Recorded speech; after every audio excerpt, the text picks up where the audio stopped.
বন্যা পরিস্থিতি জানাতে জামালপুর ও মৌলভীবাজার থেকে যুক্ত হচ্ছেন সহকর্মী মেহেদী হাসান ও সালে এলহাই কুটি। প্রথমে চলে যাচ্ছি জামালপুরে। মেহেদী, বন্যার সর্বশেষ কি পরিস্থিতি দেখছেন আপনি? বানবাসী মানুষের জন্য জনপ্রশাসন কি ধরনের ব্যবস্থা নিয়েছে? টানা গত ২৪ ঘন্টায় জামালপুরে ৬ সেন্টিমিটার পানি কমেও কিন্তু এখন বিপদসীমা ৮৭ সেন্টিমিটার উপর দিয়ে প্রবাহিত হচ্ছে, যেখানে ৫০ সেন্টিমিটার উপর দিয়ে বিপদসীমার পানি প্রবাহিত হওয়ার সাথে সাথে কিন্তু জামালপুরে ভয়াবহ রূপ ধারণ করে। আমি আপনাদেরকে জানাতে চাই, ইতিমধ্যে জামালপুরের ৪টি উপজেলা মাদারগঞ্জ, ইসলামপুর, দেওয়ানগঞ্জ ও বকশীগঞ্জের প্রায় ২৩টি ইউনিয়নের প্রায় ১ লাখ লোক কিন্তু এখন পানিবন্দী জীবনযাপন করছে। গত ৫ দিন যাবৎ এই পানি বৃদ্ধি অব্যাহত রয়েছিল। গতকাল থেকেই কিন্তু পানি কিছুটা কমছে, কিন্তু খুব বেশি একটা যে কমছে তা কিন্তু নয়। জেলা প্রশাসন থেকে বারবার বলা হয়েছে যে জেলা পর্যায়ে, উপজেলা পর্যায়ে, ইউনিয়ন পর্যায়ে তাদের ত্রাণ তৎপরতা সহ শুকনো খাবার বিতরণ করা হবে পর্যাপ্ত পরিমাণে। কিন্তু বানবাসীদের কাছ থেকে আমরা গণমাধ্যম কর্মীরা সহ যারা রয়েছি তারা কিন্তু খুব কাছ থেকে দেখেছি, তাদের দুর্ভোগ আমরা তুলে এনেছি, তাদের দুর্ভোগের চিত্র।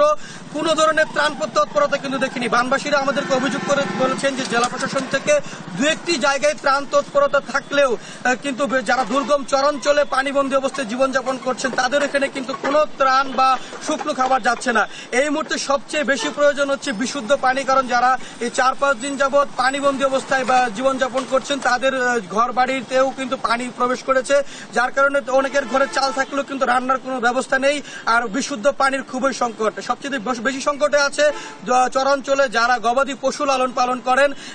গো খাদ্যের কোনো অবস্থা নেই। গো খাদ্যের যে খড় যেখানে ছিল সেখানেও পানি প্রবেশ করেছে। এই নিয়ে এক বিপাকে পড়েছেন যারা গবাদি পশু লালন পালন করে। অপরদিকে জামালপুর হয়ে দেওয়ানগঞ্জ থেকে রাজীবপুর রৌমারীর যে প্রধান সড়কটি সেটি কিন্তু যে বন্যার পানির যে স্রোত সেটির জন্য কিন্তু ভেঙে গেছে, যার কারণে এই দুই উপজেলায় কিন্তু কোনো ধরনের যাতায়াত করা যাচ্ছে না। এছাড়াও জামালপুরের বেশ কয়েকটি ইউনিয়নের আমরা চিত্র তুলে ধরেছি, আমরা চিত্র দেখে এসেছি, সেখানেও কিন্তু বন্যার পানি একটু কমার সাথে সাথে কিন্তু ভাঙন সৃষ্টি হয়েছে। প্রায় শতাধিক ঘরবাড়িও কিন্তু বিলীন হয়ে গেছে এই নদী ভাঙনে। সবকিছু মিলে এক ধরনের চরম এই প্রাকৃতিক দুর্যোগ এখন দুর্ভোগে পরিণত হয়েছে। জেলা প্রশাসন থেকে বারবার সহযোগিতা করার কথা বললেও কিন্তু সেটি তেমন কোনো সাড়া পাচ্ছে না। অপরদিকে আমরা দেখতে পাচ্ছি যে বিভিন্ন ধরনের বেসরকারি উদ্যোগে তারা চেষ্টা করছে যে ত্রাণ তৎপরতা চালানোর জন্য, বিভিন্ন সামাজিক সংগঠনগুলো চেষ্টা করছে ত্রাণ তৎপরতা চালানোর জন্য। মেডিকেল টিম যে গঠন করা হয়েছে, মেডিকেল টিমের যে সেবা সেটিও কিন্তু খুব চোখে পড়ার মতো নয়। এই ছিল আমার কাছে জামালপুর থেকে বন্যা পরিস্থিতি সর্বশেষ তথ্য। আমরা এখন শুনবো মৌলভীবাজারের বন্যা সর্বশেষ তথ্য জানার জন্য আমরা এখন কথা বলবো মৌলভীবাজার প্রতিনিধি সালে এলহাই কুটির সাথে। কুটি, নিশ্চয়ই আপনি শুনতে পাচ্ছেন, আপনি জানাবেন সেখানকার বন্যার সর্বশেষ পরিস্থিতি। কুটি। দেখেন, মৌলভীবাজার আজকে সকাল থেকে প্রচন্ড রোদ উঠেছে, আর রোদের আলোয় ঝলমল করছে মৌলভীবাজার।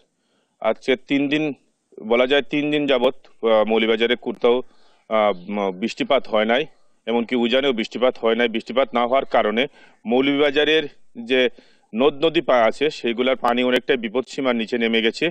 বিশেষ করে কুশিয়ারা নদীর পানি আজ সকাল ৯টায় ২ সেন্টিমিটার বিপদসীমার নিচ দিয়ে প্রবাহিত হচ্ছে, এবং জুরি নদীর পানি ১৬৩ সেন্টিমিটার উপর দিয়ে প্রবাহিত হচ্ছে।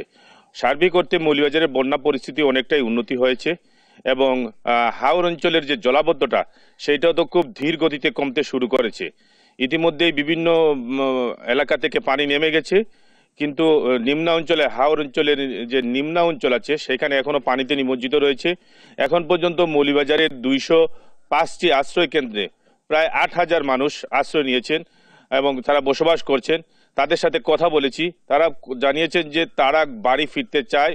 প্রায় ২০ দিনের অধিক সময় ধরে তারা আশ্রয় কেন্দ্রে আছে, অত্যন্ত মানবেতর জীবনযাপন করছে, কিন্তু বাড়ি ফিরে যেতে চায়, কিন্তু ঘর বাড়ির অবস্থা অত্যন্ত নাজুক হয়ে পড়েছে দীর্ঘদিন পানিতে নিমজ্জিত থাকায়।